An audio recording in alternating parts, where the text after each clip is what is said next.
nationem Doloris repetus in coleis videtum, sed tecum omnia possibilia sum. Domine Iesu, qui in mensam agoniam passus est. Bonjour, aujourd'hui nous sommes donc à Chapelle Saint-Évède. Pour l'historique, Saint-Évède nous vient d'Irlande. Elle quitte l'Irlande en compagnie de son frère en bateau et fait naufrage dans la baie d'Audierne. Et ils échouent sur la plage de Pénorce.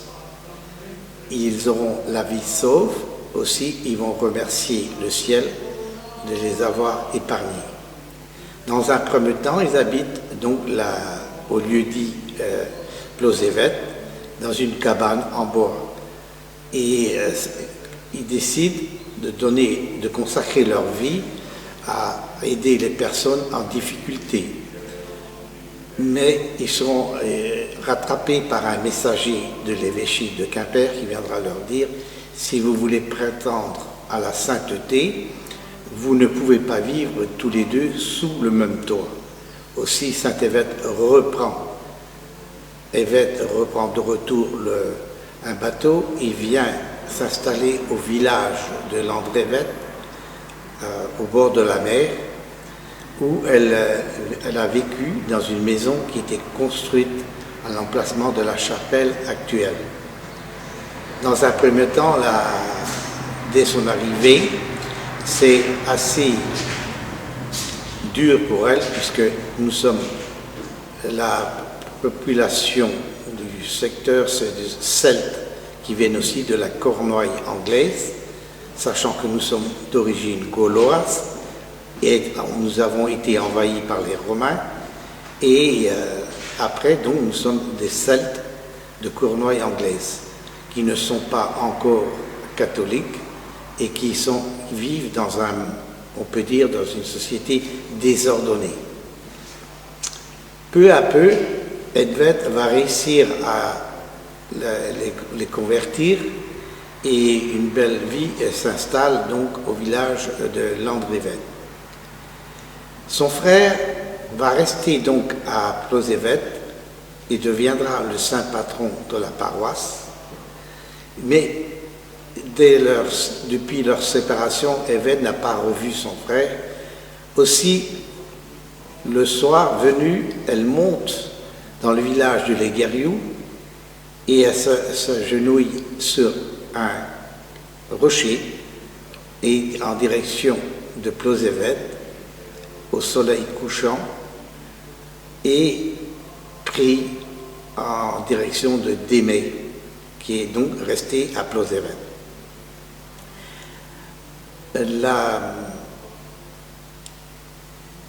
Edved décède, donc tout ceci se passe au IVe siècle. Edved va mourir, on n'a pas de date précise, et à sa mort, elle deviendra la sainte des marins. Et donc, à l'emplacement de sa maison, dans un premier temps, fut construite une chapelle qui, laissée à l'abandon, était presque totalement détruite, et la construction sera refaite en 1743, et le clocher face ouest sera refait et fini en 1770. La légende de la chapelle nous dit que celle-ci devait être construite dans un premier temps à côté de la fontaine qui se trouve à l'ouest carrément du village de Landrévède, mais comme Saint-Évède n'était pas trop des marins, les pierres se sont déplacées la nuit et Edved voulait avoir à tout prix une belle vue sur la rade d'Audierne. Donc les pierres se sont déplacées et la chapelle a été construite là où elle se trouve actuellement. C'est une chapelle qui a toujours été ouverte, puisque un office était fait tous les dimanches, et dans les années 60, l'évêché de Quimper enverra un courrier à la paroisse d'Esquibien pour que nous fassions une deuxième messe entre le 15 juin et le 15 septembre dans cette chapelle pour les touristes qui sont en nombre croissant dans la région. Le pardon se célèbre le deuxième dimanche de juillet et suivi par une procession pour aller bénir à la mer où le bateau sauvetage d'Audierne vient se joindre pour la bénédiction de la mer tous les ans. On peut dire que donc le pardon de Saint-Évêque était synonyme de fête maritime. De plus, vers 1950, on construisit donc l'abri du bateau de sauvetage et ce dernier viendra donc, le Nadeau de Buffon, le premier canot motorisé, viendra donc en 1951. Et l'équipage est pratiquement que des gens du quartier de l'Hervilly. Ils sont tout prêts et ils interviennent assez rapidement.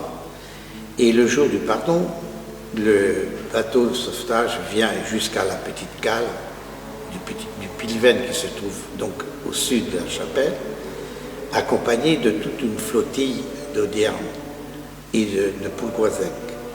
Et le jour du pardon, il n'était pas rare de rencontrer des familles de marins entières qui venaient dès le matin à la messe et qui restaient pique-niquer sur le terre-plein tout autour de la chapelle et participaient aussi aux vêpres et à la procession.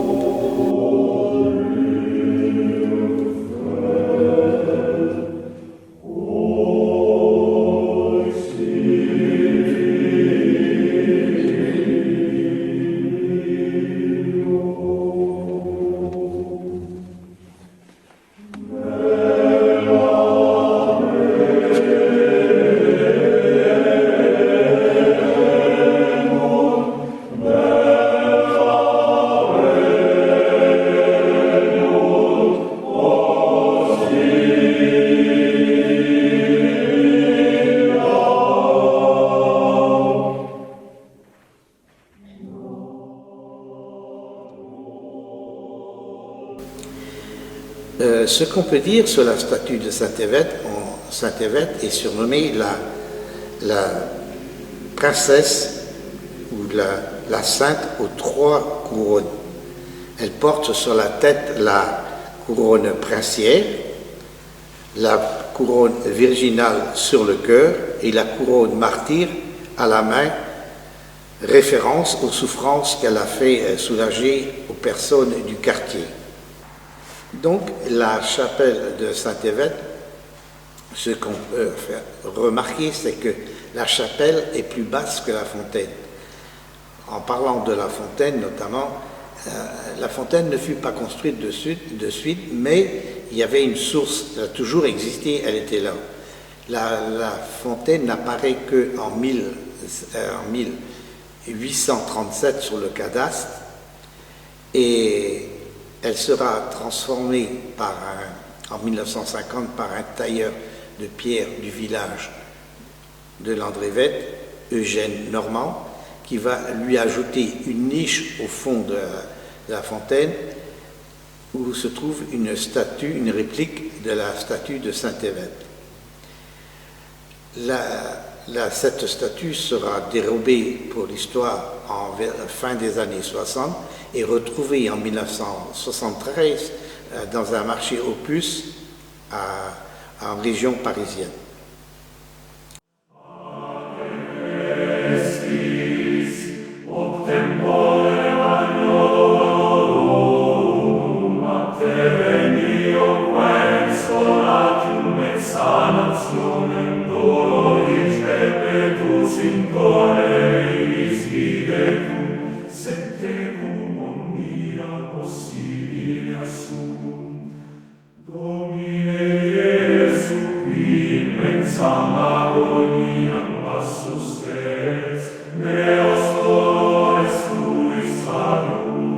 Domini gratiam dolus portamni cum patientia fortitudine, offerem seum pecem proalis qui atum.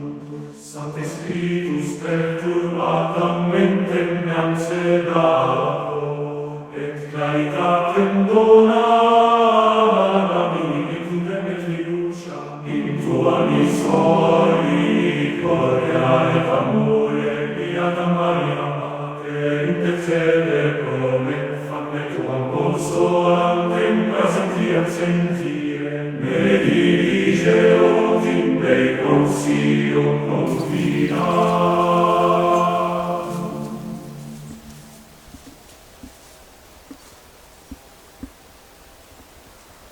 Avec Eugène Normand, hein, mais autrement, La Fontaine était comme ça.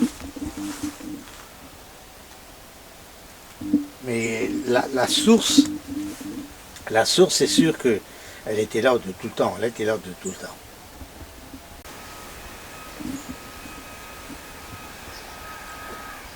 Et l'orientation de la croix, c'est toujours est-ouest.